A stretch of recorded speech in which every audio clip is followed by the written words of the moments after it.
Hey guys, what's up? Radman Toys Raymond here. Kumusta kayo lahat guys? Hope everyone is doing great.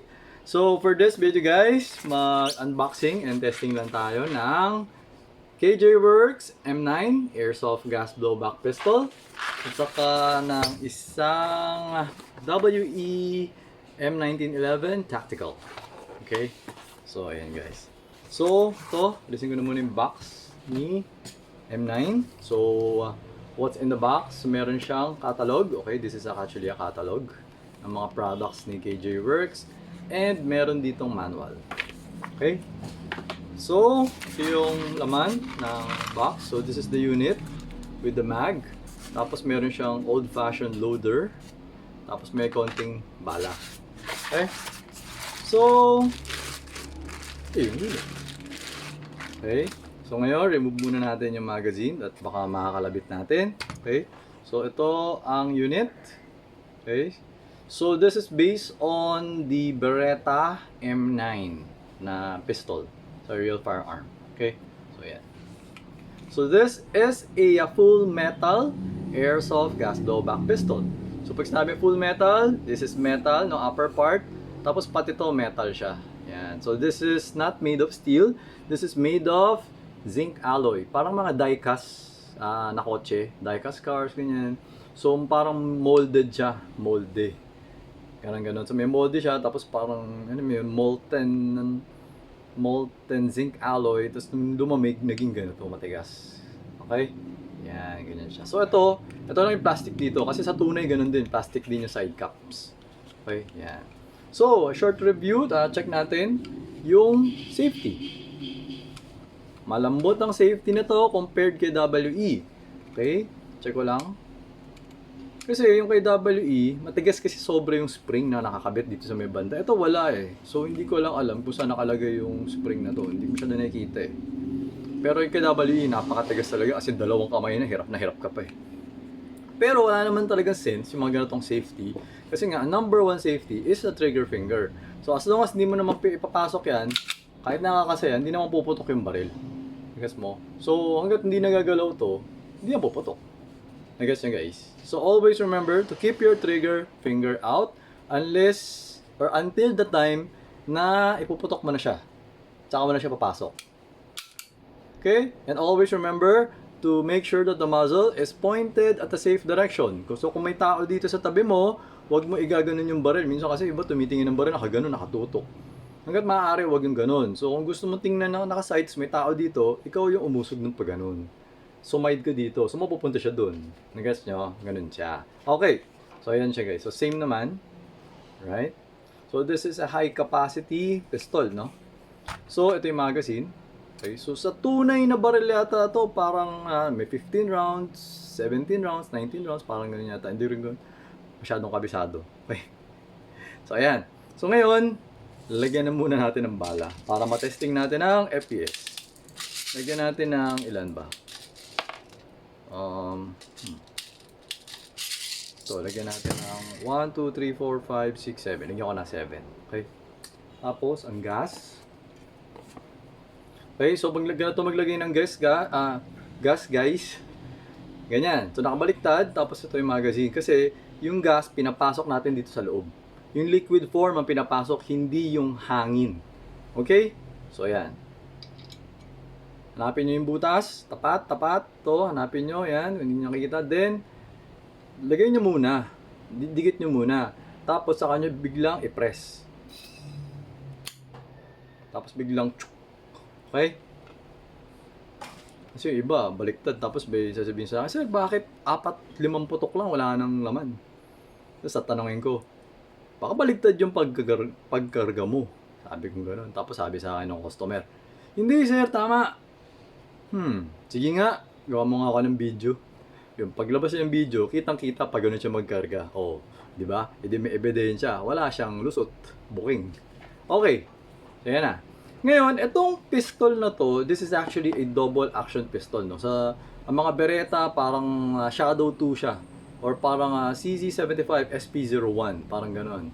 Or CZ75, parang ganon. Double action siya. Or parang CZ P09, yun, parang ganon. Double action, no? So ngayon, testingin natin kung gumagana ba yung double action na to. So ganyan ibig sabihin ng double action. Okay? So ganoon. Kasi pagka single action, ganyan, ang single action. So pagka kinalabit mo, pack, ganoon. Ito kasi, meron siyang pulling, hinihila mo, tapos biglang pumapalo yung hammer. Alright? So, para matesting, or para i-activate yung double action, ang unang-unang gagawin is papasok mo muna yung magazine. Teka lang, may class na to yun. Okay, yan. Pasok muna yung magazine. Tapos, kakasayin natin. So, yan yung BB, yung color blue, that is the loading nozzle. Okay?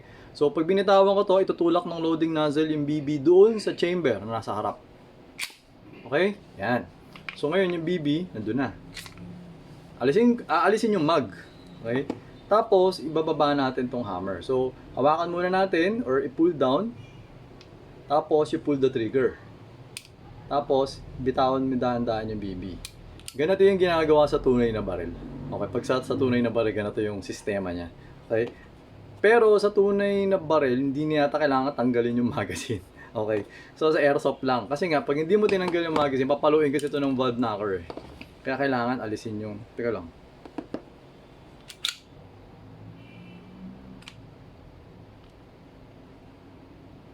Nahulog yung bala. Maluwag yung hop up. Nahulog yung bala eh. Okay, so teka lang.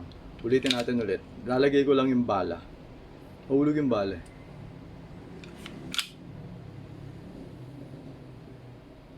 Mamaya, higpitan ko na lang to. Okay? So ngayon, ganyan. Ganyan muna. Okay, so ganyan. Okay, hindi na nahulog. May bala na to. Okay. So ayan. Tapos papasok natin ngayon yung magazine. Tapos, i-testingin natin. So, ito yung ating chrono. Okay, ayan. Yan, makikita nyo dyan kung ilan yung FPS. Okay? So, medyo maluwag yung hop. So, hindi ko alam kung mataas o mababa. Ano? So, teka.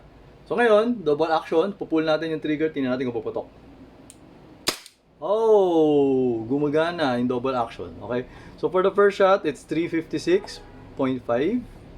Tapos ngayon, single action na siya. Ganun siya. Okay, so, meron. Okay, 353. Malakas din pala. 349.2. Kasi normally kasi si KJ Works medyo low FPS siya eh. Pero ito medyo malakas kasi nasa 350 eh. 347. Parang dati alam ko nakabenta na tayo na to eh. Hindi ko matandaan. Wala na kasi yung mga videos natin dati. So, gawa tayo ulit. Okay. So, 340 for the 7 shot. Okay. Tapos, ayan. Naubos. Nag-open chamber. Okay. So, remove the magazine. Ayan. Wala nang bala. Okay. Tapos, i-pull back the slide. Kasi nga ito, the spring to eh. Pababa yung sarili. Then, you hammer down. Okay. So, ayun si M9. Okay. So ngayon, let's proceed to the 1911 tactical. Okay. So, unboxing. Meron tayong manual. Ay, hindi naman to manual eh. This is actually, I don't know. Parang meron siyang konting info. Kasi wala namang parts list eh, di ba? Tapos, kung gusto mo mag-gets talaga yung parts list or something, i-access mo yung QR para ma-download mo sa website yung dating manual. Yung dati kasi talaga parang booklet eh. Ngayon, ganito na lang yung binibigay niya. Okay? Pero para parehas, para makatipid, no? Cost. Okay. So, this is, ito yan. Teka, labasin ko na lang. Hirap din kasi, baka may makitawang ko eh. Okay? Ayan. Okay. So this is the M1911 Tactical. So ngayon guys, kaya ako siya tinatawag na tactical kasi meron siyang tactical reel, yan no. Pwede mo siyang lagyan ng mga tactical light, ganyan, laser and stuff like that. Yan. Kasi normally ang 1911 kasi wala naman talagang ganito eh. So lalo na yung mga classic ganun, kaya tinawag ko tong tactical. Okay? Yan. Okay. So yan. So, mga ganito, single action siya. Ayan. Okay? So, ito yung magazine niya, single stack. Okay, nasa ng ating loader. Lagyan natin ng bala. Ito actually single stack talaga to. Kasi pag yung mga sa Tokyo Marui and other like sa KJ Works, parang double stack siya eh. Staggered eh. Ito kasi talaga single file dito. Ayan. Single lang talaga yung bala dyan eh. Ngayon, pag to ginagamit nyo, meron siya actually lock dito eh. Ito. Nakita mo yan, yung follower naglalak dyan. No? So, pag hinihila mo yung follower, maganda, naglalagay ka na sa daliri mo dito sa may part na to. Or kahit na siguro dito, medyo malapit. Kasi minsan, pag hindi mo siya nalock, bigla siyang papalong ganun. Pag tumatama itong follower dito sa may ibabaw, pwede kasing maputol tong yung parang panghila ng follower. Kaya, kanyari, ginaganyan mo siya. Yan, ginanon mo konti, di ba? Lagay mo dito yung daliri mo. Yan, ganyan. Hanggang sa malak mo siya dyan. Yan. Nakalak na. Yan. Okay? Tapos kung pwede, hawakan mo pa rin dito. Lagay mo pa rin yung daliri mo para i-push mo siya ng pataas. Para talaga nakalak siya dun. Tapos saka mo siya lagyan ng bala dun sa butas. 2, 3, 4, 5, 6. Yan. 6 na lagay natin. Okay? So yan. Ganun. Ayan. May bala na. Tapos, lagyan mo pa rin yung daliri mo dito. Then, dahan-dahanin mo siyang bitawan. Okay? Ganun yung diskarte sa kanya. Okay. So, ngayon, lalagyan na natin ng gas. So, ganun ulit. Medyo kakapain mo lang ng konti. Okay. Tapos, okay. So, ayan. Ngayon, ang ating chronograph. Okay. Ayan. Ito. Okay. So, nakakat nyo naman na to, di ba? Ayan. Okay. And rails. Okay, umiilag ako kasi nga, syempre, bawal. Ayan. Okay, make sure that the muzzle is pointed at the safe direction. Okay? So, ayan, pasok natin. Kakasayin natin. Ayun yung BB, ayun yung BB. Okay, release. Okay, so, firing. Ayan. Okay, ilan? 362.2. 358. Always remember to keep your trigger finger out until the time na puputok mo na siya. Yan. Ay. Low bat na ako. Low battery. Okay. Namatay. So, wala nang battery. So, ito na. Putok na lang natin. So, more or less naman, alam nyo naman kung ilan yung FPS. Ayan. So, naubos yung nag-open chamber siya. Kasi, wala nang bala. Okay? So ngayon, in the future, if ever, ito kasi yung mga 1911, eksaktong-sakto kasi siya, no? Ngayon, bago kasi siya, so medyo malakas yung blowback, malakas yung pressure, mabilis mag-lock, no? In the future, if ever, na, kunwari, nagkaroon kayo ng parang issue na hindi siya nag-open chamber, meron kasi itong buffer, eh. Okay? Kakalasin ko ba? Sige, kalasin ko na. Okay? So, ito, baba ko muna. Yan. Kung mapapansin nyo kasi ito, saktong-sakto kasi ito eh. Yan. Yan. Saktong-sakto. No? So, ang diskarte sa kanya is aalisin mo yung goma. Yan. So, tanggalin natin yung slide lock. Okay, wait lang. Okay, yan. Hop. Ito. Ayan guys, nakita nyo yung goma? Ayan, yung itim. Aalisin nyo yan, yung gomang itim na yan. Para lumakas yung blowback na, yung shock niya. Pag lumakas na yung blowback na, yung shock niya, mag-open chamber na siya ulit. Yun lang yung simple trick sa mga ganatong unit. Kasi, yung ano sa kanila, yung parang, yung pag-angat na tong slide, ano ba to?